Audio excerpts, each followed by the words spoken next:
Infinity Wars trailer is out, and here I am talking about DC's universe. Why the hell not?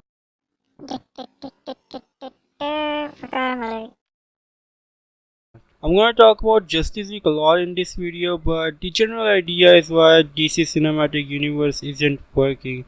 And I'll be explaining that in a bit, but before that, I want to talk about why, in my opinion, Justice League wasn't a very great film. The first thing that everyone knows is that it's unknown and underdeveloped villain Steppenwolf. Now, I'm not much of a comic book reader or anything, but I bet most people didn't know about Steppenwolf before this film.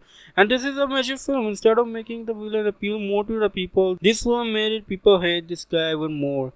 I mean, what's wrong with this guy? What's his motive? He's that casual OP villain that wants to collect all the Infinity Stones so he can destroy all of humanity. Wait. So they decided to make the plot really simple this time around compared to the Batman vs Superman. And honestly, I don't have a problem with movies having a simple plot. It's easier to understand and you don't have to watch it at least 3 times to know what the shit went down. Well, I would say the plot being simple is not bad, but the plot itself has to be good. And in my opinion, I didn't find the plot of Justice League really very pleasing. It's just there, with not much interesting. It's just there with not much to offer. Heroes versus the big bad guy, and that's about it. And there is also the fact that I wanna mention that I found while researching for this video, and the fact is that this film is the 26th biggest box office openings of all time.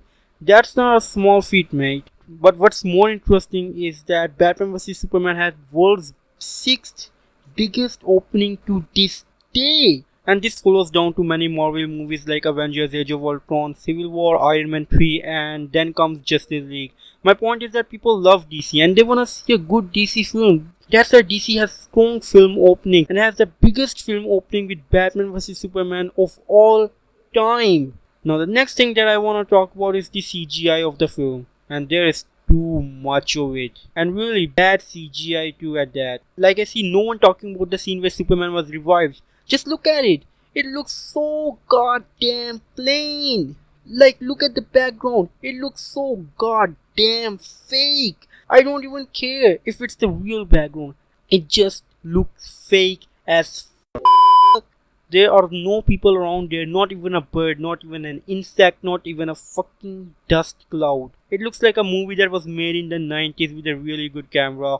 Also, the Cyborg's body looks like a robot skeleton, like that Terminator guy. I mean, Cyborg is supposed to be really buffed up guy, you know. Oh yeah, and there is also Superman's mustache. Moving on, the Gal Gadot and Ezra Miller, which are said to be the best part of this film. Now I'm happy with the Gal Gadot, but I want to talk more about Ezra here. Now don't try to kill me before you hear me out. I think Ezra was great in this movie, if not the best part of this movie, but I just want to say that he's not old enough. I don't know, it's hard to explain, so I'm just gonna show you guys. I mean, look at them. The Flash we see in the comics and the animation is nothing like the ones we see in the film. And yeah, that's cool for you to grant. I mean, I know Flash is supposed to be younger compared to the rest of the league, but it's not that far that he has to be a fucking teen, you know? As of now, Ezra Miller's age is 25. I mean, it's alright, but his body frame is also really small compared to the Batman or Superman. And I know what you're gonna say is that he's a speedster, he doesn't need muscles, and it's true, but he needs to be at least as tall and somewhat adult looking. And I'm gonna stop talking about Ezra now because I think you guys get some idea to what I'm trying to say here. The last thing that I wanna talk about is this freaking dumb timeline, and this is opposed to films, it freaking sucks. And I mean, Batman is around 40 years old when he meets Superman, and I'm not an expert, but he should be a bit younger than that. And the point is that the Justice League formed very late, very late in DC Cinematic Universe. Also, if it starts this late, then why the f is Flash so young? Also, they said that Batman has defeated every one of his enemies, and they are in Arkham Asylum. Like, what is he supposed to do now? Like, if he's defeated everyone, what is he supposed to do now? Huh? Fight bigger foes with Justice League?